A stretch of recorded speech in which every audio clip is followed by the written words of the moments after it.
ये जो हमारा जो सेकंड स्टेप है केम टू बिलीव, हमने विश्वास किया या आम्ही विश्वास केला, ये सेकंड स्टेप है, ये का बहुत जरूरी स्टेप है। ये स्टेप जितनी चिंता मेरे मन में होती है ना, जितना असमंजस मेरे मन में होता है, जितना मेरे मन में शक होता है, जितना मेरे मन में मेरी जो हिलावट होती है वो हिलावट खत्म हो जाती है।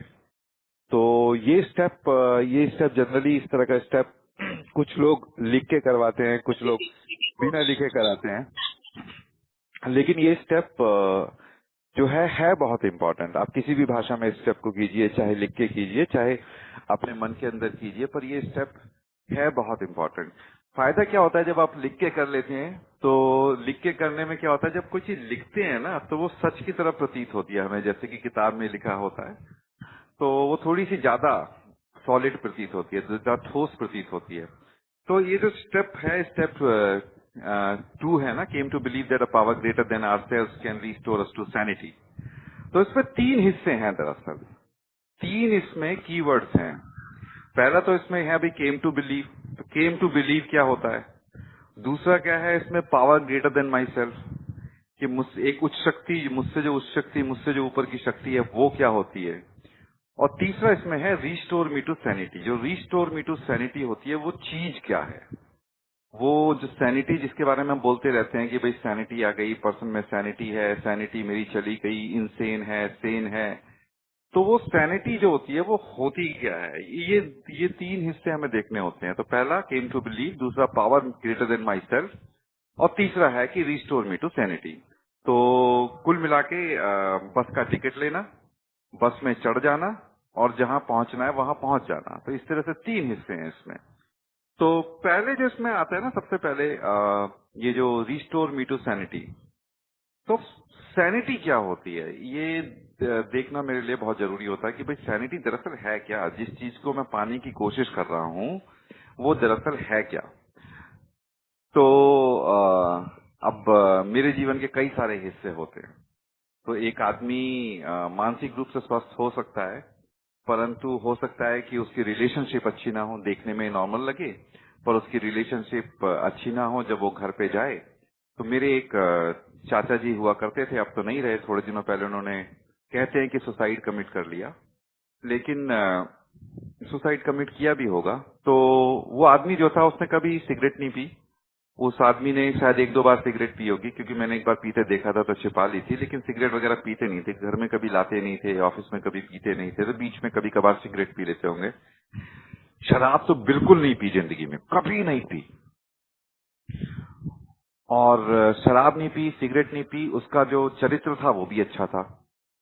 और वो सरकारी महकमे में काम करते थे, जो मंत्रालय कृषि मंत्रालय में काम करते थे। अपना 9 to 5 जॉब था, घर से थोड़ा दूर जाते थे, पढ़े लिखे भी थे। और कभी किसी बदतमीजी से मैंने कभी उनके मुंह से गाली नहीं सुनी, कभी भी उनके मुंह से गाली नहीं सुनी। कभी मैंने ऐसा नहीं देखा कि उस आदमी ने अपशब्दों का प्रयोग किया हो किसी के साथ भी। वो मुझसे भी बात करता था तो मैं तो भतीजा था, मुझसे तो तू कह के बात कर सकते थे, हम तो वैसे भी वेस्टर्न यूपी के लोग हैं, तू तड़ाक से बात करते हैं, हम तो माँ को भी तू बोलते हैं, मामा को भी तू बोलते हैं। तो वो आदमी जो था उसने कभी अपशब्दों का प्रयोग नहीं किया, पुराने टाइम का पढ़ा लिखा आदमी था, और किताबें वगैरह भी पढ़ता रहता था। ऐसी बात नहीं है, प्रेमचंद वगैरह की किताबें पढ़ता रहता था। लेकिन आज, हालांकि किसी के मरणोपरांत कुछ बोलना नहीं चाहिए, ऐसा मैं उनकी क्रिटिसिज्म करने के लिए नहीं बोल रहा हूँ, पर मैं कुछ चीज दिखाने के लिए बोल रहा हूँ। उस आदमी की खासियत ये थी, वो फिर भी इंसेन था। न वो शराब पीता था, न वो सिगरेट पीता था, न वो कभी गाली देता था, न उसका किसी दूसरी स्त्री से कभी भी दूर दूर का कोई संबंध नहीं था। वो आदमी फिर भी इंसेन था। वो जैसे ही घर में आता था तो बच्चे उदास हो जाते थे। और हम लोग उन दिनों छिप छिपा के कभी ताश वगैरह खेला करते थे, ताश होते हैं ना, प्लेइंग कार्ड्स, खेला करते थे। तो एक बार क्या हुआ कि हमें खबर मिली कि उनका ट्रांसफर हो रहा है किसी दूसरे शहर में जो 55 किलोमीटर दूर था। हम लोग बड़े खुश हो गए कि अब इससे छुटकारा मिलेगा। तो 2 उसके बच्चे थे और एक मैं था, हम लोग बड़े खुश हो गए कि अब इस आदमी से छुटकारा मिलेगा। और उसके बाद हुआ क्या कि वो आदमी सरकारी महकमे में था, जाता था अपना महीने में 1 दिन जाता था, सारी अटेंडेंस वगैरह साइन करके वापस आ जाता था, कुछ फाइलें उठा के घर पे वापस आ जाता था। वैसे भी कृषि मंत्रालय का काम था, धीरे धीरे चलता है। अब हम और परेशान हो गए, अब तो 24 घंटे घर पे रहने लगा। तो कारण क्या था कि वो जैसे ही घर में घुसता था ना, सबके सब उदास हो जाते थे, सबके सब उदास, चाची भी उदास हो जाती थी, मैं भी उदास हो जाता था, बेटा भी उदास हो जाता था, क्योंकि वो इतना इंसेन था। उसकी इंसैनिटी जो थी उसकी उदासी में भरी हुई थी। आप उसका चेहरा देखते ना तो आपका कभी दिवाली मनाने का मन नहीं करेगा। आप उसका चेहरा देख लीजिए, कभी जश्न मन रहे हो, उस आदमी का चेहरा देख लीजिए, कभी आपका दिवाली मनाने का मन नहीं करेगा। वो तो हंसी छीन लेता था लोगों की, क्योंकि घर का एक मुखिया था तो उसी के द्वारा घर में सैलरी आती थी, घर का सारा काम होता था। उससे मैंने कभी किसी के बारे में ये नहीं सुना कि फलाना आदमी अच्छा है। हालांकि उसने कभी बुराई भी नहीं करी, लेकिन उसका चेहरा ऐसा था, वो चेहरा बुरा नहीं था, नैननक्श बहुत अच्छे थे, मैं बता रहा हूँ, रंग साफ था, नैननक्श बहुत अच्छे थे, सुंदर था देखने में, उदास रहता था बस। उसकी उदासी में इंसानिटी थी। तो इंसैनिटी का मतलब केवल ये नहीं है कि मैंने शराब पी के 2-4 चीजों को तोड़ फोड़ दिया, 2-4 नौकरियां छोड़ दी, 2-4 लोगों से लड़ाई कर ली, 2-4 लोगों से बदतमीजी कर दी, 2-4 जगह पे गिर गया, 2-4 एक्सीडेंट कर दिए, वो सब भी इंसैनिटी है। पर ये जिसके बारे में बता रहा हूं वो भी इंसैनिटी थी। तो इंसैनिटी का मतलब जो मैं अपने जीवन में समझ पाया ना चीज, जब कोई चीज मिसफिट होती है, जब कोई चीज फिट नहीं हो रही होती है ना, जैसे स्क्रू होता है तो स्क्रू के लिए एक होल होता है, स्क्रू को होल में फिट करो तो फिट हो जाना चाहिए। लेकिन जब स्क्रू होल में फिट नहीं होता तो मैं उसको एक तरह की जीवन वाली इंसैनिटी मानता हूँ। तो जैसे ही आदमी घर में आता था, जब भाई जब पिताजी आए हैं तो बच्चों को तो खेलना चाहिए ना, जाके चिपट जाना चाहिए, पर वैसा नहीं होता था। खुशी होनी चाहिए, तो खुशी नहीं होती थी। बस जीवन का अर्थ केवल ये कोई है कि आपके पास कोई कमी ना हो, जीवन का अर्थ केवल ये कोई है कि आपके पास दुख ना हो, जीवन का अर्थ ये कोई है कि कोई परेशानी ना हो, जीवन का अर्थ ये है जीवन में खुशी भी होनी चाहिए, जीवन में सौहार्द भी तो होना चाहिए, जीवन में प्रेम भी तो होना चाहिए, तो जीने में मजा आए ना। तो उस आदमी के जीवन में मजा नहीं था। और फाइनली जैसे आत्महत्या तो अभी 4-5 महीने पहले करी है, मुझे पता चला।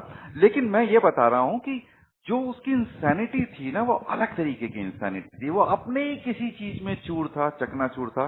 ऐसा आदमी शायद शराब पी लेता तो बहुत अच्छा रहता, इन कमरों का रास्ता मिल जाता, और शायद वो जो आत्महत्या का ख्याल है वो भी टल जाता। क्योंकि जब मैं यहाँ पर आया था ना, ठीक मैं भी वैसी था, बिल्कुल उदास था। तो उदास आदमी जो होता है ना, बड़ा खतरनाक आदमी होता है। एक हमारे मेंबर हैं, वो कहते हैं उदास आदमी जो होता है ना, बड़ा खतरनाक आदमी होता है।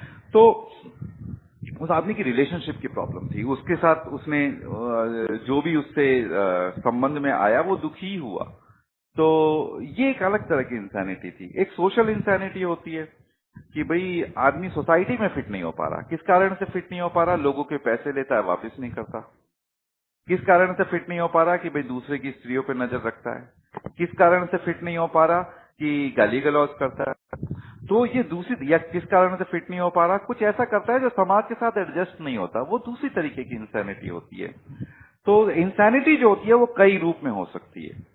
जो इंसैनिटी होती है वो कई रूप में हो सकती है, लेकिन इसका अर्थ ये है कि किसी न किसी तरीके से ये जो स्क्रू है ये फिट नहीं हो पा रहा। जो आदमी है वो मिसफिट है, वो जीवन के साथ तालमेल नहीं बिठा पा रहा, वो जहां पर है उसके साथ तालमेल नहीं बिठा पा रहा।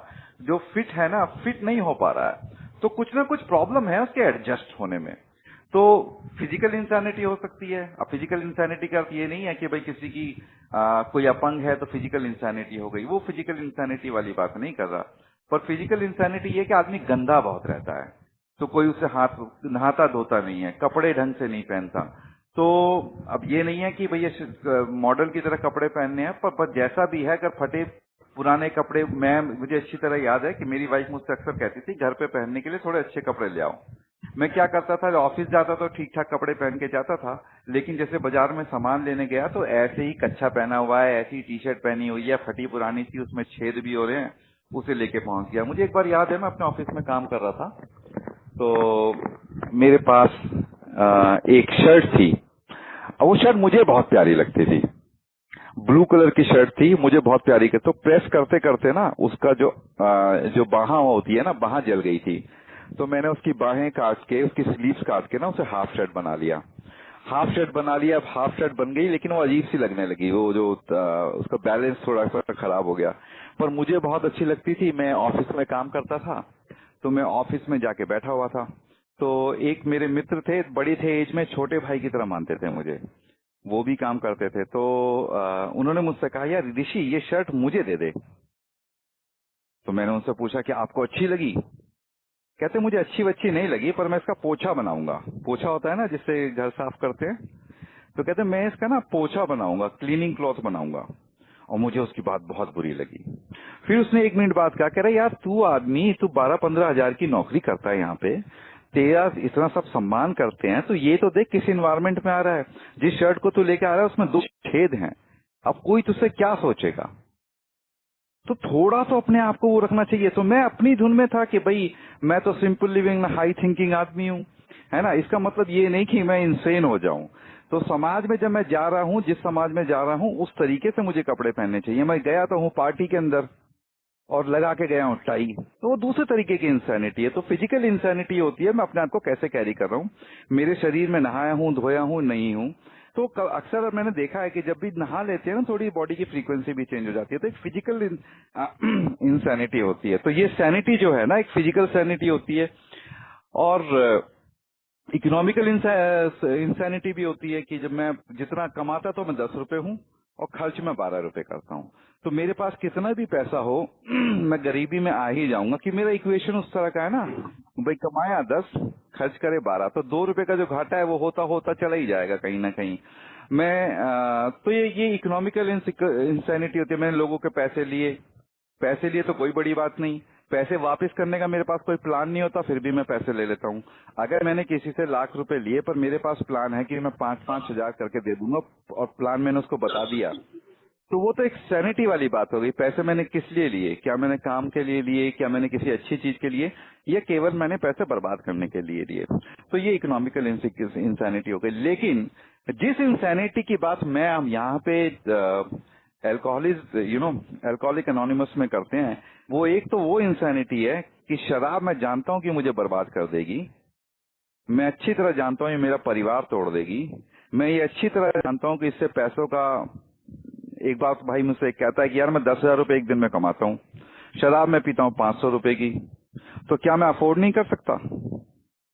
तो उसको मेंबर ने कहा कि भाई सही बात है कि तू 10,000 रुपए कमाता है, 500 रुपए की शराब तू रोज अफोर्ड कर सकता है, इसमें कोई दो राय नहीं है। पर तो शराब 500 रुपए की पी के जो डिसीजन लेगा ना बिजनेस वाले, बिजनेस में किससे डील करनी है, जो कस्टमर से डील करनी है, कैसे डील करेगा पी पाके, उसका असर ये पड़ेगा तू रोड पे आ जाएगा। आदमी नहीं माना।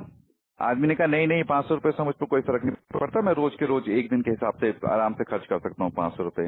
केवल 3-4 साल लगे। वो जिस तरह की दुकान का मालिक था ना, उसी तरह की दुकान के अंदर उसे एक सेल्समैन के रूप में काम करना पड़ा। लेकिन सेल्समैन के रूप में काम करके फिर वो ए के रूम्स में भी आया। तो ये इकोनॉमिकल इंसैनिटी जो होती है मुझे दिखती नहीं है। तो मैं जो कर रहा होता हूँ ना, जो मैं कर रहा होता हूँ, उसका असर क्या पड़ेगा, वो चीज जैसी होनी चाहिए मैं वैसी कर नहीं रहा होता। तो जो शराब वाली इंसैनिटी है, ये हर तरह की इंसैनिटी है। मेरे को ना शराब पीने से केवल ये प्रॉब्लम नहीं है कि मैंने शराब पी ली, नशा आ जाएगा, मैं कहीं गिर जाऊंगा, 2-4 को गाली गलौज कर दूंगा, मेरे मुंह से बदबू आएगी, ये अल्कोहलिज्म नहीं है, ये तो ड्रिंकिंग है बस।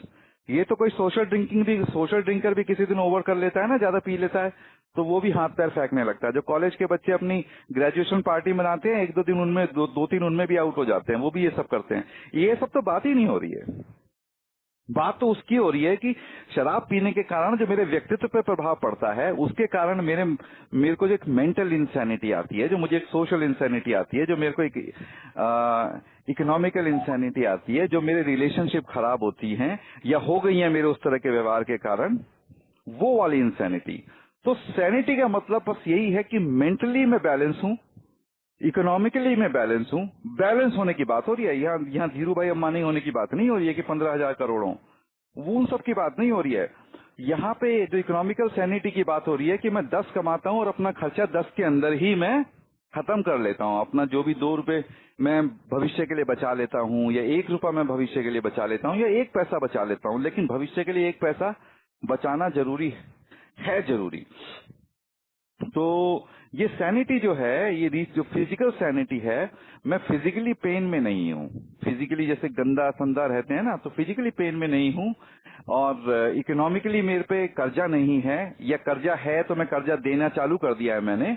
और मेरा सोशल जो है, जिस समाज में रहता हूँ मैं वैसी बातें करता हूँ, और सही समाज में बैठता हूँ। ये नहीं कि मैं शराबियों के बीच में जाके शराबी की बातें करने लगूं, या मैं ऐसे लोगों के बीच में जाऊं जो रोज प्रोस्टिट्यूशन में जाते हैं, मतलब प्रोस्टिट्यूट्स के पास जाते हैं। उनके अब काफी तो इंसान लोग अपने ए में भी हैं, अपना बहुत बड़ी एक खेप है और वो इंसेन है, और मीटिंग के बाहर आओ तो सीधा बताते हैं कि तुम्हें किसको प्रोस्टिट्यूट के पास जाना है, किसका रेट कितना है, सबके सबके नंबर रखते हैं। मैं जानता हूं ऐसे लोगों को, और कई सालों से मीटिंग में, 30-40 साल से।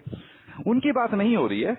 तो सैनिटी जो है ना, वो मुझे बस ये बताती है कि मुझे समाज में कैसे फिट होना है, मुझे अपने शरीर के अंदर कैसे फिट होना है, मुझे अपने जितना भी मैं कमाता हूं उसके अंदर अपने खर्चे कैसे निहित करने हैं, इकोनॉमिकली कैसे फिट होना है मुझे। और रिलेशनशिप, ये बहुत इंपॉर्टेंट चीज है कि मैं जिस आदमी से रिलेट कर रहा हूं ना, चाहे बीवी है, चाहे बच्चा है, चाहे भाई है, चाहे माँ है, चाहे एम्प्लॉयर है, किसी से भी जिससे भी मेरा रिलेशन है, वो रिलेशन सेन होना चाहिए, वो रिलेशन संयमित होना चाहिए। वो रिलेशन ऐसा नहीं है कि मैं किसी के पीपल प्लीजिंग में लगा हुआ हूं, आए दिन उसे गिफ्ट दे रहा हूं कि तू मुझे अप्रूव कर कि मैं एक अच्छा आदमी हूं। अच्छा बनने की चाहत भी ना हो लेकिन बुरा भी ना हो। तो मुझे ना एक बैलेंस रूप में जीना है। तो वो जो सुखी समृद्ध जिंदगी, जो खुशहाल, एक शब्द होता है ना खुशहाल, हिंदी में खुशहाल। खुशहाल का मतलब ये नहीं होता कि आप अंबानी बन गए हैं, बिल गेट्स बन गए हैं। खुशहाल का मतलब ये भी नहीं होता आप मोदी बन गए हैं, पवार बन गए हैं। ये सब खुशहाली नहीं होती। खुशहाल का मतलब होता है जो आदमी जैसे हाल में है ना वैसे ही खुश, जैसे भी हाल में है उसे एक्सेप्ट करता है, उसी में खुश, उसी में पनप रहा है। क्योंकि समाज में ना, नेचर में भी भैया, जो गुलाब का फूल होता है उसे बिल्कुल भी कोई कोशिश नहीं करता कि वो कमल का फूल बने, वो गुलाब का फूल बनने में ही अपनी सुंदरता मानता है। और जो गेंदे का फूल होता है, मैरीगोल्ड, वो मैरीगोल्ड बने रहने में खुशी मानता है, लिली का फूल लिली बने में। तो मेरी है जो सैनिटी है ना, वो है एक तरह से सुखी जीवन, खुशहाल जीवन, सारे पटल पे। इकोनॉमिकली भी खुशहाल, सोशली भी खुशहाल, रिलेशनशिप में भी खुशहाल, फिजिकली भी खुशहाल। सैनिटी तो वो है। तो रिस्टोर मी टू सैनिटी, मुझे ऐसे जीवन में स्थापित कर देना, मतलब रिस्टोर मी टू सैनिटी मतलब जब मैं पैदा हुआ था तो इस जीवन में ऑलरेडी स्थापित था। जिस दिन पैदा हुआ था उस दिन मैं हर तरीके से ठीक था, मैं फिजिकली भी ठीक था, इकोनॉमिकली भी ठीक था, क्योंकि कोई इस तरह की चीज स्टार्ट ही नहीं हुई थी। और कभी तो आदमी पे ऐसा दिन भी होता है ना जब कोई कर्जा ना हो, तो उस दिन तो मैं ऑलरेडी इकोनॉमिकली सही जगह पे था। तो मुझे वापस वैसे ही जीवन में ले जाना जब मेरे पे कोई कर्जा नहीं था, या कर्जा भी था तो मैं कर्जे को दे रहा था, जब मेरे सोशली किसी से पंगे नहीं थे, जब मेरी रिलेशनशिप भी ठीक थी, जब मेरे फिजिकली भी मैं ठीक था। तो ऐसे जीवन की कल्पना है रिस्टोर मी टू सैनिटी, ऐसे जीवन वापस ले जाना। तो मेरे को जहां जाना है ना, वो रिस्टोर टू सैनिटी, वो ये वाला जीवन है जहां मुझे पहुंचना है। ऐसा जीवन जहां मेरा कोई रिलेशनशिप का पंगा नहीं है। पंगा नहीं है मतलब बैलेंस्ड है रिलेशनशिप, मेरी रिलेशनशिप अच्छी है, मेरे रिश्ते अच्छे हैं, मेरा फिर बॉडी भी ठीक है, बॉडी में भी कोई क्रेविंग, कोई अर्ज वाली जो होती है ना फिजिकल क्रेविंग, उस तरह की कोई फिजिकल क्रेविंग नहीं है। एक हिसाब से मेरे पे, मैं किसी से भाग नहीं रहा, जिसका मुझे देना है मैं उसका दे रहा हूँ, चाहे एक एक पैसा दे के होके दे रहा हूँ। एक बार एक मेंबर था और उसका इलाहाबाद में काम था साइकिल्स का, बाइसिकल जो बेचते हैं ना, पुरानी बात है 1980 के आसपास की जब काम था। तो वो भाई ड्रिंकिंग में चला गया और उसका काम तबाह हो गया। तो ये 1995-96 की बात है, मुझे मेरे स्पॉन्सर ने सुनाई थी जब 10 साल हो चुके थे इस बात को। तो वो ए में आया, और ए में आया तो 5-6 साल प्रोग्राम में रहा। तो उसके स्पॉन्सर ने कहा भी अब तो स्टेप करने हैं, तो वो स्टेप करने लगा। अब तो अमेंड्स करने वाला स्टेप आ गया। अब अमेंड्स करने वाला स्टेप आ गया तो स्पॉन्सर ने कहा भाई जिसकी भी जो भी क्षति करी है उससे अमेंड करने है, उससे माफी मांगनी है, जिसका पैसा लिया है उसका पैसा वापस करना है। तब उस मेंबर ने कहानी सुनाई, अपनी सच्चाई सुनाई। कहता देखिए सर, मैं आपकी बात मानता हूँ, मैं एक जमाने में साइकिल का विक्रेता हुआ करता था और इलाहाबाद की मेन मार्केट में मेरी दुकान थी। उस समय मेरे पास लाखों का काम था, तो मैं दिल्ली के एक साइकिल विक्रेता से सामान लिया करता था। अब हुआ क्या कि शराब की हालत में मेरा काम जो था वो लुटा दिया। तो मेरे पे ना किसी के मुझे 20 लाख रुपए देने हैं, लगभग 20 लाख। अब मेरी जो नौकरी है आज की 1500 रुपए की मैं नौकरी करता हूँ। मैं वैसी साइकिल, जैसी सैकड़ों की संख्या में जैसी साइकिल बेका करता था, मैं वैसी साइकिल पे आज खुद नौकरी पे जाता हूँ। अब आप मुझे ये बताइए कि मैं 50 रुपए बचा पाऊंगा मुश्किल से एक महीने के अंदर, इससे ज्यादा मैं बचा नहीं सकता। अब मैं 50 रुपए बचा के इस आदमी के साथ कैसे अमेंड करता हूं? तो उसके स्पॉन्सर ने कहा, भाई देख, जाना तेरा काम है, क्योंकि कर्जा चाहे 20 लाख का हो या 20 करोड़ का, भागना नहीं है। इसका अर्थ ये नहीं है कि तुझे 20 के 20 लाख दे ही देने हैं कल, पर तुझे भागना भी नहीं है, तो जाके खड़ा हो जा सामने। ये जो तेरे दिमाग में भागने की प्रक्रिया चल रही है ना, बच बच के चलने की प्रक्रिया, नुकसान तो इसका है। नुकसान 20 लाख का नहीं है कि 20 लाख एक दिन चले जाएंगे तेरे पास से। नुकसान इस बात का, जिंदगी से तो भागा भागा फिर रहा है ना, ये सोच के कि मेरे साथ पता नहीं क्या हो जाएगा, उन लोगों ने पकड़ लिया तो, ये डर खत्म हो जाएगा, तो जा वहां पर। तो ये आदमी वहां पर चला गया, और जब ये लाला के पास पहुंचा तो लाला तो मर चुका था, लेकिन लाला का बेटा था। तो लाला के बेटे ने कहा कि भाई मैं तो तुम्हें नहीं पहचानता। तो मुनीम जी को बुलाया गया। अब मुनीम जी ने कहा, हाँ मैं आपको पहचानता हूँ, आपके साथ हमारा काम था, मैं भी बही खाता देख के बताता हूँ आपका कितना बकाया है। देखा तो भाई 20 लाख रुपए थे। तो मुनीम जी ने कहा, बताओ भाई, ये सारा का सारा पैसा एक मुश्त दोगे या किस्तों में दोगे? तो उसने कहा कि भाई मैं तो 1500 रुपए की नौकरी करता हूँ, 50 रुपए हर महीने बचाता हूँ, मैं आपको 50 रुपए हर महीने दे सकता हूँ। 20 लाख का कर्जा और 50 रुपए की किस्त, ये तो बहुत अजीब सी बात हो गई ना। तो मुनीम जी ने कहा, भाई ये तो नहीं चलेगा। पर जो लाला था उसने कहा, थोड़े दिन पहले तक 1 रुपया भी नहीं आ रहा था, अब कम से कम इस आदमी ने 50 रुपए देने की तो हिम्मत करी है। तो उसने मुनीम जी से कहा, मुनीम जी एक आप ऐसा काम कीजिए, आप इस भाई से 50 रुपए ही लिया कीजिए और आप उसको रसीद दिया कीजिए, 50 रुपए की भी ना रसीद दिया कीजिए। तो वो ऐसे करने लगा, जाता था 50 रुपए जमा करता था, मुनीम जी वाकई उसे रसीद देते थे 50 रुपए की। और जब वो रसीद को अपनी जेब में रखता था तो कभी कभी निकाल के देखता था कि आज वो कर्जा जिससे मैं भागने की कोशिश कर रहा हूँ उसे भी वापस कर रहा हूँ। तो मेरे स्पॉन्सर ने बताया कि 4-5 साल बाद ना वो उसका काम, उसका जो दिमाग रिलीज हुआ ना उस इंसैनिटी से, जो भागने वाली इंसैनिटी थी, मेंटल एक ऑब्सेशन था कि पैसा ले रखा है, गिल्ट में जो रहता था, जब वो ऑब्सेशन टूटा और उसका 5-7 साल 8 साल जब उस शोरूम वाले ने देखा कि भाई इसकी नियत है देने की, अच्छी तरीके से दे रहा है, तो शोरूम वाले ने उसकी मदद करके कोई शोरूम वगैरह, मतलब कोई दुकान वगैरह खुलवा दी उसे। पहले तो अपने यहाँ पे नौकरी पे रखा, फिर खुद उसी का एक स्टोर खुलवा दिया कहीं और पे। तो वो कर्जा वर्जा उसका निपट गया था, मतलब जब ये शेयरिंग होने लगा तो कर्जा लगभग निपट ही चुका था, लेकिन उसका काम भी अच्छा खासा चलने लगा था।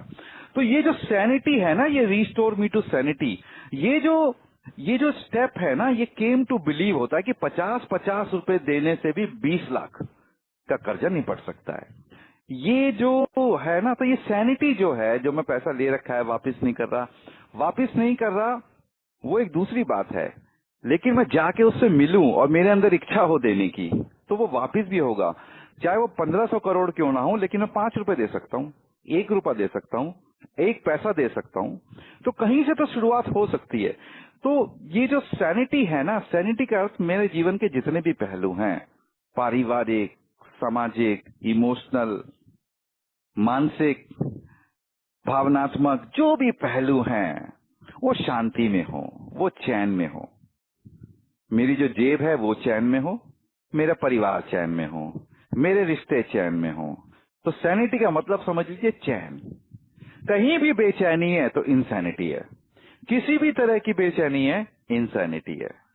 तो ये जो मुझे चैन की जिंदगी में ले जाएगा, ये जो चैन वाली बात हो रही है ना, चैन, ये चैन जो है यही सैनिटी है। तो ये तो तीसरा शब्द हो गया कि भाई रिस्टोर मी टू सैनिटी का मतलब है मुझे वापस चैन की जिंदगी दिला दे, वापस मुझे चैन की जिंदगी दिला दे, वापस मुझे खुशहाली की जिंदगी दिला दे, वापस मुझे वो जिंदगी दिला दे जब मैं परियों के सपने देखा करता था। अब परियों के सपने बहुत अच्छी चीज है, देखने चाहिए। तो वो जिंदगी दिला दे मुझे जब मेरा मन साफ था, मेरे पे कर्जा नहीं था, मेरे रिश्ते भी अच्छे थे, है ना, वो जो मेरे दिल में प्यार था, मन में उमंग थी, वो चैन की जिंदगी दिला दे, है ना। जैसे तो बेचैनी जो है वो इंसैनिटी है, ये चैन की जिंदगी दिलाने वाली बात है, रिस्टोर मी टू सैनिटी। तो अब दूसरा इसमें जो, अब देखिए अजीब सी बात है कि हम लोग पहली बात तो पहले स्टेप 3 किया था हमने इसी ग्रुप के साथ, आज स्टेप 2 कर रहे हैं। मेरे विचार से इससे अगली मीटिंग होगी तो स्टेप 1 पे ही होगी, उल्टा चल रहे हैं थोड़ा सा, पर कोई टेंशन नहीं है। और तो रिस्टोर मी टू सैनिटी तो ये है।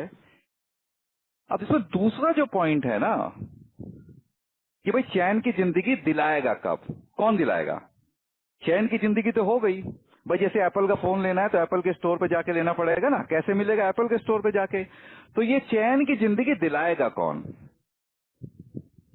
ये चैन की जो जिंदगी है ये दिलाएगा कौन? तो ये चैन की जिंदगी दिलाएगा power greater then my self. अब मुझे ये समझना है कि power greater then my self है क्या, किस बला का नाम है power greater then my self, मुझसे बड़ी शक्ति है क्या? तो जनरली हम ऐसे ही बातचीत के रूप में बोलते रहते हैं उच्च शक्ति उच्च शक्ति उच्च शक्ति। तो कभी कभी ना शब्दों का हम मतलब इसलिए नहीं समझते कि हम ऐसे ही यूज कर लेते हैं। होती है ना कई सी चीजें, भैया अभी तो तुम जो घर में खाना बनाए, क्या बनाया बकवास। लेकिन अगर हम 3-4 दिन तक, मान लीजिए देखिए पूरे महाराष्ट्र में सब्जियां अच्छी होती हैं, पर आप साउथ में आ गए बाई चांस, तो साउथ की सब्जियों का टेस्ट थोड़ा अलग होता है। तो वो जो आप लोग पता नहीं उन्हें क्या कहते हो, लेकिन टिंडा एक सब्जी होती है जिसको हम कभी टच नहीं करते थे नॉर्थ इंडिया में। आज मैं पिछले 4 साल से कोशिश कर रहा हूं मुझे टिंडे की सब्जी मिल जाए, खाने का बहुत मन कर रहा है।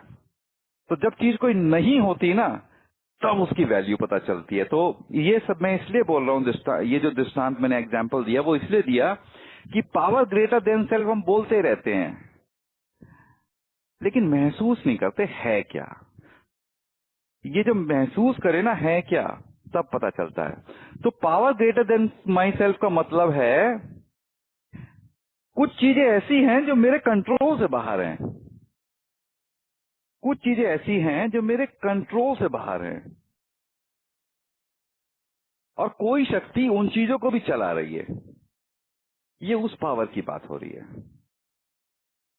कैसे? मेरे शरीर में ना खून चल रहा है, खून जो मेरे शरीर में दौड़ रहा है, कौन चला रहा है? अब साइंस कहता है कि भैया प्रकृति है, नेचर है, जीन्स जो भी है, मेरे कंट्रोल में तो नहीं है ना।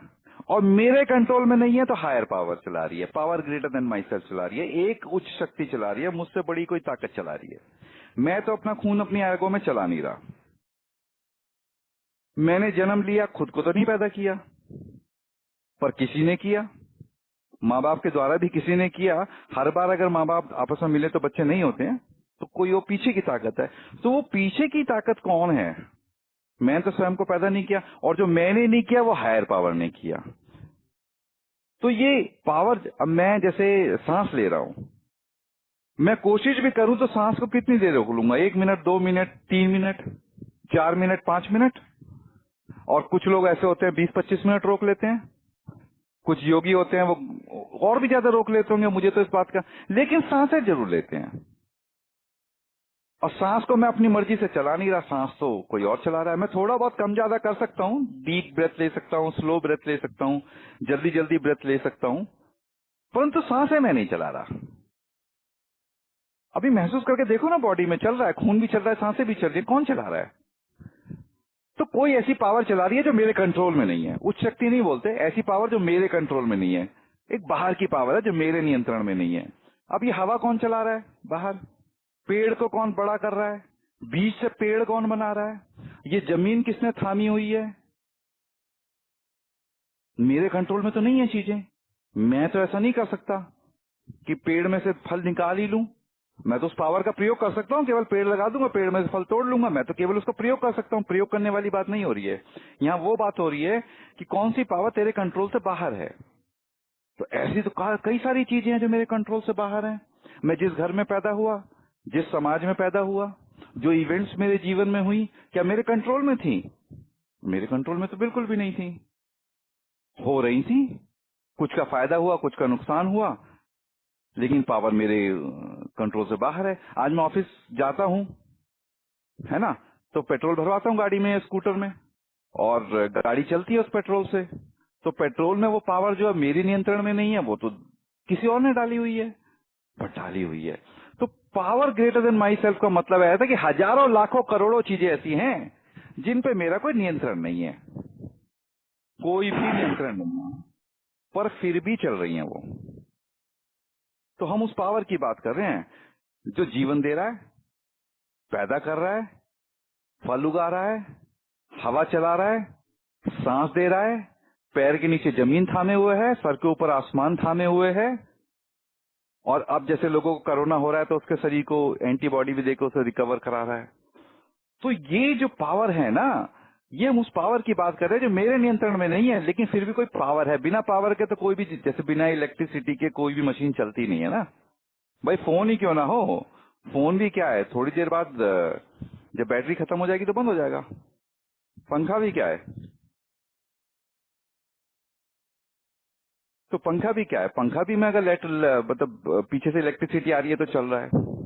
तो मुझे इस power greater then my self को, या मेरे नियंत्रण से बाहर की पावर को महसूस करना है। तो एक बार मैं और मेरी बीवी रात को बैठे हुए थे 11:30-12 बजे तक, 1 बजे तक बल्कि बैठे हुए थे। हम लोग इतनी देर तक जगते नहीं है, हम लोग 10 बजे सो जाते हैं। बेटा सो चुका था, मैं नोएडा में था तो बेटा बीच में सो रहा था, वाइफ एक साइड थी, मैं दूसरी साइड था। तो हम लोग 9:30-10 बजे तक सो जाते थे, कोई ज्यादा कारण नहीं था हमारे जगह रहने का। तो उन दिनों डेंगू का बहुत प्रकोप चल रहा था नोएडा के अंदर कि डेंगू हो जाएगा। तो मैं बीवी से यही कह रहा था कि कूलर में पानी मत रख,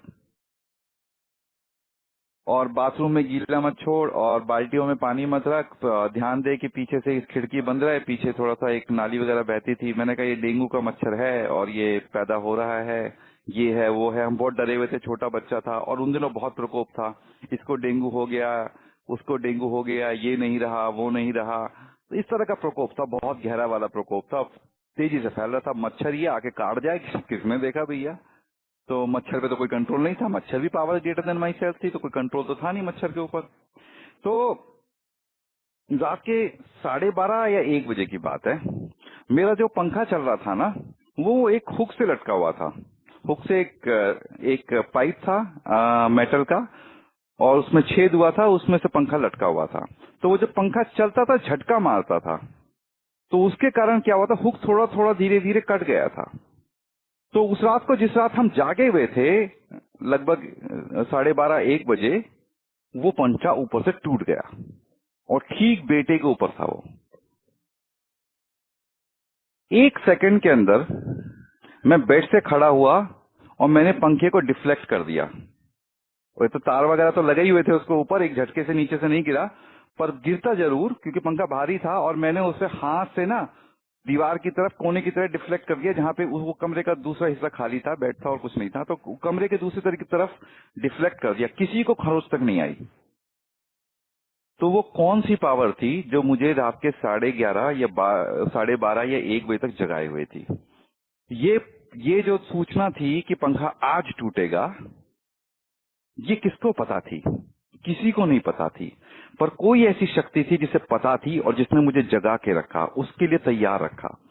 तो जो मैं लिखने वाली बात कर रहा था, तो उस दिन जब ये पंखे वाली घटना हुई, मैंने पंखे को डिफ्लेक्ट किया, तो मैंने अपनी वाइफ से यही कहा कि रॉकी तू चैन से सो, चैन से सो, क्योंकि जब ये पंखा आज रात को टूटेगा, उस ऊपर वाले ने मुझे जगा के रखा और पंखे को 1 सेकंड के अंदर मैंने डिफ्लेक्ट कर दिया, दूसरी तरफ फेंक दिया। वो पावर किसी डेंगू मच्छर को नहीं मारने देगी, किसी डेंगू में इतनी ताकत नहीं है कि हमें मार दे। तू आराम से सो।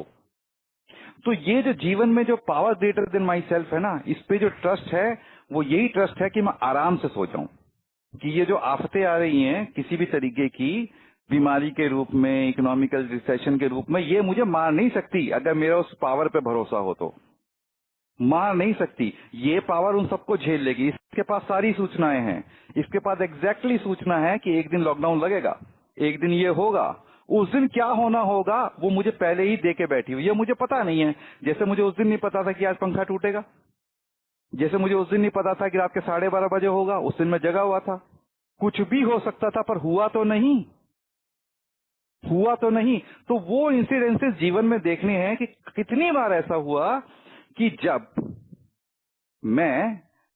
मुझे कोई कारण नहीं था, कोई मेरे पास ताकत नहीं थी, कोई ये चीज मेरे नियंत्रण में नहीं थी कि पंखा टूटे या ना टूटे, ये चीज मेरे नियंत्रण में नहीं थी कि आज 12:30 या 1 बजे के बीच में ऐसा होगा। लेकिन हुआ तो मैं खड़ा हो गया, मैंने डिफ्लेक्ट कर दिया। तो ये कौन सी ताकत थी, ये कौन सी मिस्ट्री थी, इसको ज्यादा समझने की भी जरूरत नहीं है, पर ये देखने की जरूरत है कि ये थी। अपनी स्टोरी में लिखते हुए जीवन में कुछ ना कुछ ऐसे अंश अवश्य रहे होंगे जब कोई ऐसी चीज हुई है जिसने बचा लिया। ठीक है, शराब पी हमने, कितने लोग मर जाते हैं, और लोग मर जाते हैं उसका दुख नहीं है शराब पी के। शराब पी के जैसी जिंदगी जीते हैं ना, दुख तो उसका है। कोई सोचता हो ना शराब पी के मर जाएंगे, अब नहीं, वो तो सौभाग्यशाली है जो मर गया। जो शराब पीते पीते जिस प्रकार की जिंदगी परिवार को देते हैं, खुद जीते हैं, जितनी प्रताड़ना में जीते हैं, दुख तो उस बात का है, खतरा तो उस बात का है। तो कोई तो ऐसी ताकत है जिसने यही बना दिया। मैंने और आपने तो नहीं बनाया। अमेरिका में किसी को मन में विचार आया, उसने स्टार्ट कर दिया, और चलते चलते कहां से बंबई में आ गया, कहां से इंडिया में आ गया, कहां से नोएडा में पहुंच गया, कहां से मेरे मित्र के पास पहुंच गया।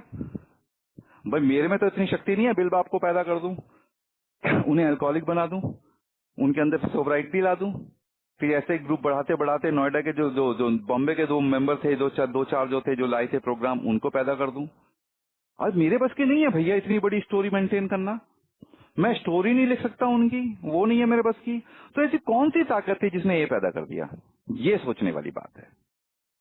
आज क्या है कि खाना खाता हूं मैं, पर मैं अन्न तो नहीं उगाता, मैं तो खेती नहीं करता। कपड़े पहनता हूं, कपड़े तो नहीं बनाता। जूते पहनता हूं, जूते तो नहीं बनाता। ये जो फोन पे मैं आपसे बात कर रहा हूं, ना फोन बनाया, ना मैंने इंटरनेट कनेक्शन बनाया, पर कोई ताकत है जिसने बनाया है ये सब। किसने बनाया है यार, किसने बनाया है? तो एक ऐसी ताकत जो मुझे पैदा कर सकती है, मेरे जीवन के लिए हर चीज को इकट्ठा कर सकती है, मेरी सांसें चला सकती है, मेरे जीवन को अंदर से मेंटेन कर सकती है, मेरी आंख में दृष्टि दे सकती है, मेरे कान में सुनने की ताकत दे सकती है। क्या ऐसी पावर मुझे सैनिटी, चैन की तरफ ले जा सकती है? ऐसी पावर जिसने मुझे पैदा ही कर दिया, ये सब कुछ दे दिया, खाने पीने पहनने बढ़ने का सारा कुछ मामला दे दिया, कि ऐसी पावर मुझे चैन की तरफ ले जा सकती है?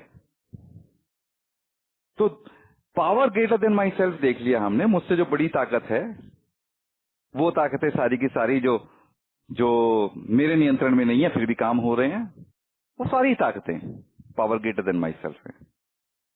तो सैनिटी हो गई चैन की जिंदगी, हर तरीके से, रिलेशनशिप में चैन, पैसे में चैन, जेब में चैन, शरीर में चैन, मन में चैन, विचारों में चैन, वो हो गई sanity. Power greater then my self, जो चीज मेरे कंट्रोल में नहीं है, पैसा मेरे कंट्रोल में नहीं है, लॉकडाउन मेरे कंट्रोल में नहीं है, रिसेशन मेरे कंट्रोल में नहीं है, नौकरी मेरे कंट्रोल में नहीं है, कंपनी मेरे कंट्रोल में नहीं है, वो सारी की सारी ऐसी चीजें जो मेरे कंट्रोल में नहीं है, जो पावर उन चीजों को चलाती है, वो power greater then my self हो गई। मेरा शरीर मेरे कंट्रोल में नहीं है, मैं चाहूं तो सांस नहीं रोक सकता, मैं चाहूं तो अपनी शरीर की ग्रोथ नहीं रोक सकता,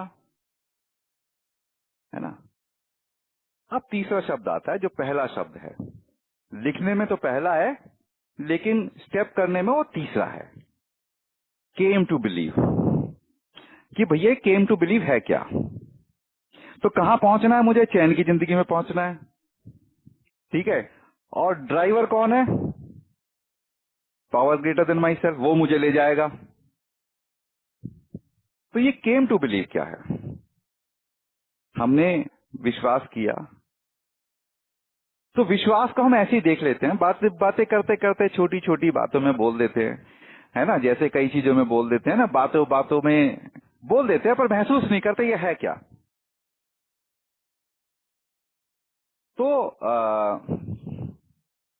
ये जो, अब एक आदमी था स्कूल में, टीचर था, वो अक्सर अपने बेटे को बास्टर्ड बास्टर्ड बास्टर्ड बास्टर्ड बोलता रहता था। तो किसी दूसरे टीचर ने बताया कि सर जी अपने बेटे को बास्टर्ड मत बोला कीजिए। कहता साला बिल्कुल मूर्ख है।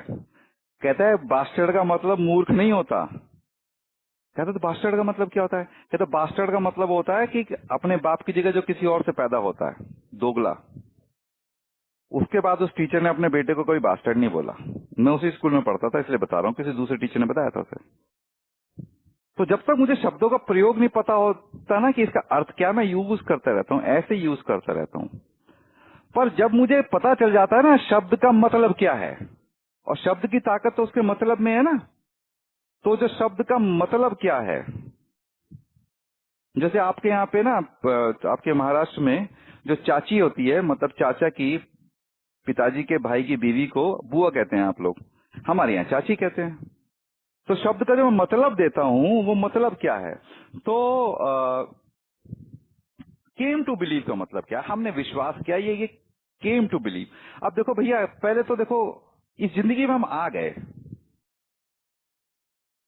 जीवन में। आज 2020 में 26 जुलाई को बैठे हुए हैं, आ गए। अब आप लोग महाराष्ट्र में बैठे हैं, मैं पौंडीचेरी में बैठा हूँ, बैठे हैं हम लोग, तो इस दुनिया में आ गए। लेकिन केम टू बिलीव का मतलब क्या है? हमने विश्वास किया, उसका मतलब क्या है?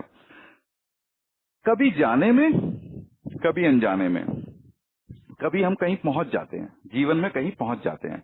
कभी जानबूझ के पहुंचते हैं, कभी अकस्मात पहुंच जाते हैं, कभी कोई ले जाता है, कभी हवा उधर बहा कर ले जाती है कश्ती। तो काफी चीजें ऐसे हो जाती हैं। जरूरी नहीं कि हम जानबूझ के ही पहुंचे, लेकिन कभी कभी पहुंच जाते हैं, कुछ जगह पहुंच जाते हैं। तो आज हम अब कहां पहुंच गए हैं विश्वास के तौर पे, कहां तक पहुंच गए हैं, ये देखना है हमें। तो बिलीफ, विश्वास। अब मेरा विश्वास है कि मेरे पास अगर पैसे ज्यादा होंगे, मेरी कमाई ज्यादा होगी, तो मेरी जिंदगी अच्छी होगी, थोड़ी और खुशी होगी उसमें। मेरा विश्वास है कि अगर मैं सोबर रह पाऊं तो मेरी जिंदगी अच्छी होगी। मेरा विश्वास है कि अगर मेरा प्रमोशन हो जाए, मैं मैनेजर बन जाऊं, तो मेरी जिंदगी अच्छी होगी। मेरा विश्वास है कि मुझे नौकरी मिल जाए तो मुझे जो परिवार में कलह हो रही है इससे छुटकारा मिल जाएगा। मेरा विश्वास है कि फलानी पार्टी का आदमी अगर सीएम बन जाए तो मेरा ज्यादा फायदा हो जाएगा, देश के लिए अच्छा रहेगा, स्टेट के लिए अच्छा रहेगा। मेरा विश्वास है कि ये आदमी जो बना हुआ है ये अच्छा नहीं है। मेरा विश्वास है कि अगर मैं वहां से शिक्षा पा लेता तो आज मेरी नौकरी और भी अच्छी होती। आज मैं पोस्ट ग्रेजुएट होता या ग्रेजुएट होता, या फलाने कॉलेज से आ जाता, फलाने स्कूल से आ जाता। अब मेरा विश्वास है कि भैया वो फलानी लड़की से मेरी शादी हो गई तो बहुत अच्छा है,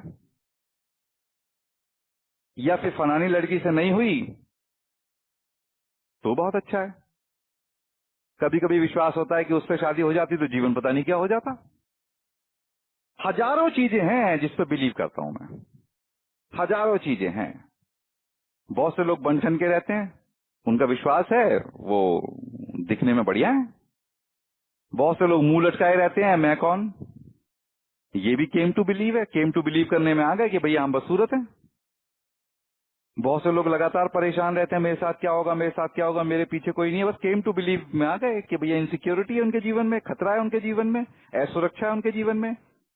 तो केम टू बिलीव में तो बहुत कुछ है। एक आदमी था, मेरे दोस्त था, हम लोग पुणे में काम करते थे तो पैदल आते थे, मगरपट्टा में काम करते थे, हड़पसर में रहते थे, वॉकिंग डिस्टेंस था 4-5 किलोमीटर का, ऐसे घूमते घूमते बात करते आ जाते थे। और पुणे का तो मौसम पता ही है आपको। तो एक दिन बहुत सुहावना मौसम हो रहा था, हवा अच्छी चल रही थी, तो उसने कहा ऋषि चल वॉक करते हुए चलते हैं। अब उस भाई की शादी होने वाली थी, और शादी से 1 साल पहले उसने कुछ बाइक वाइक ली, कुछ पैसा यहाँ खर्च कर दिया, कुछ फोन ले लिया, ये कर दिया, वो कर दिया, तो कुछ 4-5 लाख रुपए उसने इधर उधर खर्च कर दिए। शराबी वराबी नहीं था, नॉर्मल था, सेन बंदा है, अच्छा है, वेल टू डू है, मुंह लटका के चल रहा था।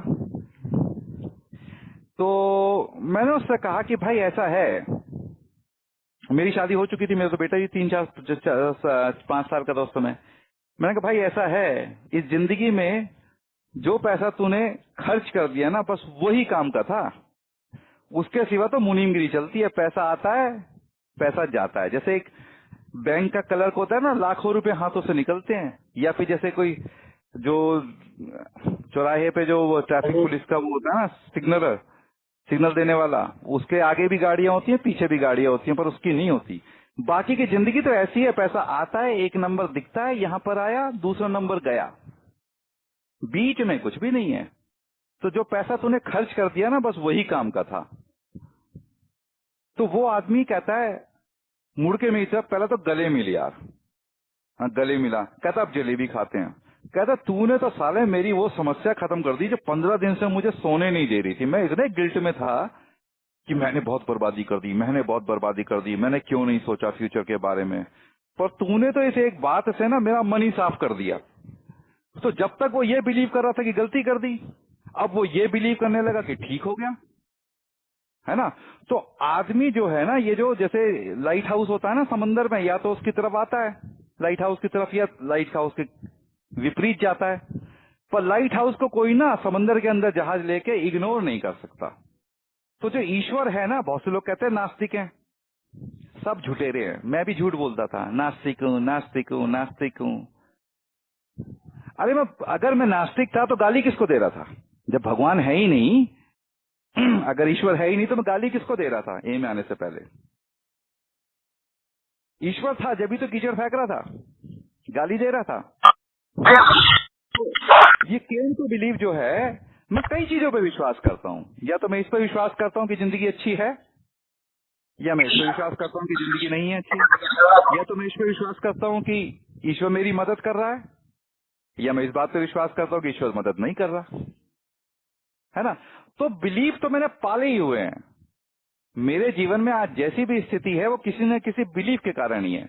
जो आदमी अपने आप को सोचता है कि वो नाकाबिल है, वर्दी नहीं है, उसका कोई मूल्य नहीं है, मूल्यहीन है, ऐसे आदमी के साथ अक्सर बेरोजगारी होती है। वो जो भी काम शुरू करता है, काम नहीं चल पाता, क्योंकि उसे लगता है मेरा मूल्य ही नहीं है, तो नौकरी कहां से मिलेगी। तो जो भी जीवन में है ना, वो किसी न किसी तरीके की चीज में हम केम टू बिलीव हो गए हैं। किसी न किसी तरीके की चीज में हमने विश्वास कर लिया है।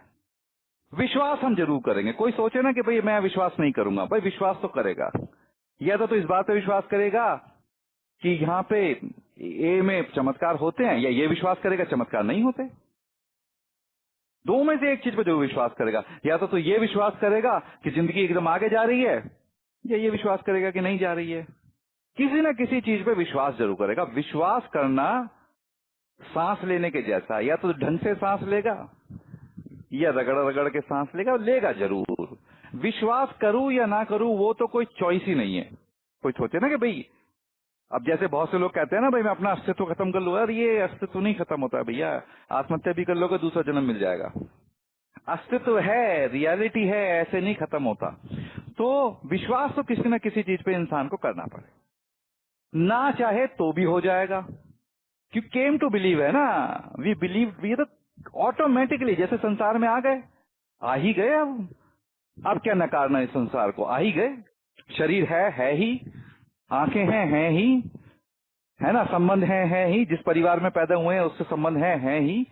जिस जाति धर्म में जैसे पैदा हुए हैं, जिस समाज है ही, जिस संस्कृति में पैदा हुए हैं ही, क्या नकारना उसे। तो विश्वास तो किसी न किसी चीज पर हो गई, विश्वास को नकारा नहीं जा सकता। लेकिन ये स्टेप जो है ना, ये कहता है कि मुझे पहुंचना है लातूर, तो मुझे लातूर की बस पकड़नी है। ये जो स्टेप है ना, बस इतना सा स्टेप है ये तो मैंने आपको बताया कि लातूर किस जगह का नाम है, बस पकड़नी है, ये तो मैंने बताया। पर बस ये कह रहा है कि अलग अलग जगह की बस जा रही है, तुझे अगर लातूर जाना है तो लातूर की बस पकड़। और कोई ना कोई बस जरूर पकड़ी जाएगी, कोई ना कोई बस मैं जरूर पकड़ूंगा, या तो लातूर की पकड़ूंगा या कहीं और की पकड़ूंगा। तो ये जो मेरे को पहुंचना है ना, वो चैन वाली जिंदगी में पहुंचना है, रिस्टोर मी टू सैनिटी वाली जिंदगी में, जहां पे मेरी जेब खुशहाल हो, मेरा माइंड खुशहाल हो, बॉडी खुशहाल हो, मेरी रिलेशनशिप खुशहाल हो, सोसाइटी खुशहाल हो, मेरा जीवन खुशहाल हो। तो मुझे ऐसे शहर जाना है जहां पे मेरा जीवन, शहर तो मैं ऐसे बोल रहा हूं, मुझे ऐसी जगह जाना है जहां मेरा जीवन, मेरी जेब, मेरा मन, मेरा चित्त, मेरा शरीर खुशहाल हो, चैन से हो। तो ये ऐसी जगह जाना है मुझे। अब जाया लेके कौन जाएगा? लेके ड्राइवर जाएगा। और ड्राइवर कौन है? Power greater then my self. क्योंकि मेरे बस की तो है नहीं ये सब चीजें ठीक करना। भाई आपके बस की कोई है? मेरे बस की कोई है? ये तो power greater than our self है। हमसे बड़ी कोई पावर है जो सब चीजों कर सकती है। और केम टू बिलीव क्या है कि भैया चैन की जिंदगी में जाना है, bus driver power greater then my self है, तो उस ड्राइवर की बस पकड़ ले बस। केम टू बिलीव का मतलब क्या है? बस पकड़ जा। अभी तुमने, आपको पुणे से अगर बंबई जाना हो, बंबई जिस बस पे लिखा हो उसमें चढ़ गए, कभी शक हुआ है कि ड्राइवर लेके जा पाएगा या नहीं जा पाएगा? कभी शक नहीं हुआ होगा। बंबई से शिवनेरी बस चलती है पूना लाने के लिए। शिवनेरी की बस में किसी ने बताया उस शिवनेरी की बस में चढ़ो, पहुंच जाओगे पूना। मैं चढ़ गया। फिर मुझे शक नहीं हुआ कि ड्राइवर लेके जा पाएगा या नहीं जा पाएगा, क्योंकि उसका रोज का काम है। तो ये लोगों को चैन की जिंदगी देना ऊपर वाले का रोज का काम है। ये मेरे लिए बड़ा काम हो सकता है, मेरे लिए बहुत बड़ा काम था पहली बार बंबई से पुणे पहुंचना, लेकिन ड्राइवर तो 50 लोगों को रोज ले जाता है और सुबह से शाम तक 2 चक्कर मारता है शायद, या 3 चक्कर मारता होगा, मुझे इसका अंदाजा नहीं है। उसका रोज का काम है भाई, रोज का काम है। तो मेरे लिए बड़ा काम है, उसके लिए बस रोज का काम है ना। तो अब वो रोज ही ले जाता है। तो मैं देखूं कि किन किन लोगों की जिंदगी सेन हुई है। तो ए में ना शेयरिंग करते हैं लोग, कपड़े भी पहन के आते हैं, बातें भी करते हैं, उनकी बॉडी लैंग्वेज भी होती है, चेहरे पे एक तेज होता है। मैं ऐसे लोगों की लिस्ट बनाऊं अपने कमरे में, जो लोग आज सही ये चैन की जिंदगी जी रहे हैं, शराब से छुटकारा मिल चुका है, पारिवारिक संबंध अच्छे हैं, चेहरे पे एक खुशी है, कपड़े हमेशा बढ़िया तरीके से पहन के आते हैं। मैं ये नहीं कह रहा कि आप एलन सोली की शर्ट पहनिए, तरीके से पहनना कपड़े क्या होता है ये आप अच्छी तरह जानते हैं। तरीके से कपड़े पहनना, बालों में कंघी करना, किस तरीके से आते हैं, साफ सुथरे रहते हैं। तो मैं ये देख लूं कि कौन से लोग हैं जिनको इस बस ड्राइवर ने यहां पहुंचा दिया कि आज चैन की जिंदगी जी रहे हैं। बस उसी बस ड्राइवर को पकड़ लेना है, उसी की बस पकड़ लेनी है। तो ये जो बस ड्राइवर है, जिस power greater then my self जो बस ड्राइवर है, इसने तो हजारों को पहुंचाया है। कहते हैं 10 लाख 20 लाख 50 लाख कुछ तो होगा ये का। उन सबको छोड़ो, 50-20 लाख को सामने कम से कम जहां भी आप मीटिंग करते हो 3-4 मेंबर जरूर होंगे यार, जो ये वाली जिंदगी जी रहे होंगे। जब उसने इनको पहुंचाया है तो रास्ता भी जानता है, अच्छी तरह जानता है। अब उस पर शक नहीं करना। जो हर सुबह से शाम तक 3 चक्कर लगा रहा है बंबई से पूना के, और हजारों साल से लगाता आ रहा है, कई सालों से लगाता आ रहा है, आज मुझे उस पर बैठ के शक नहीं करना कि भैया ये ले भी जा पाएगा या नहीं। ले ही जाएगा। ओरिएंट का पंखा लगा है मेरे सर पे, ओरिएंट पता नहीं कितने सालों से पंखे बना रही है, बचपन से ही सुनता आ रहा हूं। अब पंखा मुझे भी बेच दिया, अब मैं सोचूं कि मैं लगाऊंगा मेरा पंखा चलेगा या नहीं चलेगा, क्या बकवास है। और ओरिएंट पंखे तो फिर भी इंसान बनाते हैं भैया। जब इंसान की बनाई हुई चीज चल रही है तो power greater then my self की क्यों नहीं बनी चलेगी। तो ये जो शक है ना मेरे दिमाग में कि ये जो बंबई से मुझे पूना ले जा रहा है, आज तक 15 साल से ले जाता है, 15 साल से एक्सपीरियंस ड्राइवर है, सुबह से शाम तक 3 चक्कर लगाता है, बस जब मैं बैठूंगा बस में तो अपना रास्ता भूल जाएगा, पहुंचा पाएगा या नहीं पहुंचा पाएगा। इनसे पार पाना है भैया। तो ये में जो आप जैसी जिंदगी चाहते हो ना वैसी जिंदगी, मैं केवल एक ही बात नहीं कर रहा, बाहर समाज में कोई तो होगा जिसको चैन की जिंदगी पहुंचाई होगी ऊपर वाले ने। और ये में भी देख लो, कोई तो होगा जिसकी जिंदगी में चमत्कार किया होगा। तो भैया जब उनकी जिंदगी में कर सकता है, इन लोगों को बंबई से पूना पहुंचा चुका है, ऐसी बदहाली फटहाली वाली जिंदगी से चैन की जिंदगी में पहुंचा चुका है, मेरे को क्यों नहीं पहुंचा सकता। उसके लिए बस मैं एक पैसेंजर हूं, उसका रोज का ही काम है। पर वो केवल उसी स्थिति में पहुंचा सकता है जब मैं उसकी बस में बैठूं। बंबई में उतरा, पूना जाना है तो पुणे वाले ड्राइवर की बस में बैठना पड़ेगा, तभी पूना पहुंचाएगा। ऐसा नहीं है बस में तो बैठ गया मैं किसी और उम्मीद करूं कि पूना पहुंचूं, ये तो ज्यादती हो जाएगी, है ना। तो केम टू बिलीव का मतलब ये है उसकी गाड़ी में सवार हो जाना है। किसकी गाड़ी में सवार हो जाना है? Power greater then my self. कहां जाने के लिए? चैन की जिंदगी जाने के लिए। अगर कुछ भाइयों को लिख के स्टेप करने में रुचि हो, मैं कह नहीं रहा कि आप करिए, पर अगर रुचि हो तो आप देख लो कि भैया ये सैनिटी वाली जिंदगी मेरे लिए क्या होगी या मेरे लिए क्या होती है, मैं किस तरह की जिंदगी को अच्छा जीवन मानता हूं। वो सैनिटी वाली जिंदगी है, मुझे वो चाहिए। किस तरह की ताकत इस तरह की जिंदगी को दे सकती है आप समझ जाओगे। कोई भी पावर जो आपके कंट्रोल से बाहर हो वही ऐसा कर सकती है। देख लो, अपने हायर पावर को महसूस कर लो दूसरे पेज पे। और तीसरे पेज पे आ जाओ कि मुझे वही मुंबई से पूना जाना है, तो कौन सी बस पकड़नी चाहिए? पूना की। क्या पूना का जो ड्राइवर है, जो पूना की बस वाला जो ड्राइवर है, क्या उसमें स्किल है ले जाने का? तो देखो, क्या पहले किसी को लेकर गया है? देख लो, अपने आसपास के एग्जाम्पल है, उनको लेके गया तो तुमको भी लेकर चला जाएगा। और ये जो ऊपर वाला है तो हजारों सालों से है, जब मेरे जीवन में नहीं था तब भी। वो तो दुनिया को, पूरी अर्थ को चलाता ला रहा है ना, पूरी अर्थ को चलाता ला रहा है। कैसे कैसे जीवन पैदा कर देता है, कैसे कैसे। ऊपर देख लो एक बार आसमान की तरफ, इतने हजारों तारे घूम रहे हैं, हजारों तरह की चिड़िया हैं, चहचहा रही हैं। मैं कसम से, मैं फोटोग्राफी करता हूँ बर्ड्स वगैरह की, पर मान लीजिए चिड़ियों को देखता हूँ मैं, चिड़ियों में ऐसे ऐसे रंग डालता है वो, ऐसे ऐसे तरीके से रंग डालता है, मेरे बस की कल्पना करना नहीं है। मैं क्रिएटिव आदमी हूँ, I am a painter, photographer, bullshit. ऊपर वाले की जब कला देखता हूँ ना, मेरा दिमाग खराब हो जाता है। भाई कैसे ये शेप, कैसे ये कलर, कैसे ये वेरिएंस। इतना बड़ा कलाकार मुझे चैन नहीं दे पाएगा। और चैन ऑलरेडी है, मैंने ना मामले को डिस्टर्ब कर दिया है। मैं ये बता दूं बस, सैनिटी जो है ना, ऐसा नहीं है तुम्हें नई चीज पानी है, कोई नया आविष्कार करना है। सैनिटी ऑलरेडी अंदर है, कभी ना कभी थी मेरे अंदर, मैंने डिस्टर्ब करके रखा है। कोई तार गलत लगा दिया है मैंने। उसको क्या है, वो भैया 2 मिनट में आएगा, तार सही कर देगा। मामला तो पहले भेजी हुई है उसमें सैनिटी, तो है ना। तो ये स्टेप है कि सैनिटी क्या है, power greater then my self क्या है, और केम टू बिलीव होता क्या है। वही बस पकड़नी है, बस के ड्राइवर पर शक नहीं करना, जहां जाना है वहीं की बस पकड़नी है। बस के ड्राइवर को देख लो, पहले किसी को पहुंचाया नहीं पहुंचाया, पहले पहुंचाया तो उस पर फिर बैठ गए, तो शक नहीं करना। बिलीव वो होता है, शक नहीं करना। ये है स्टेप 2।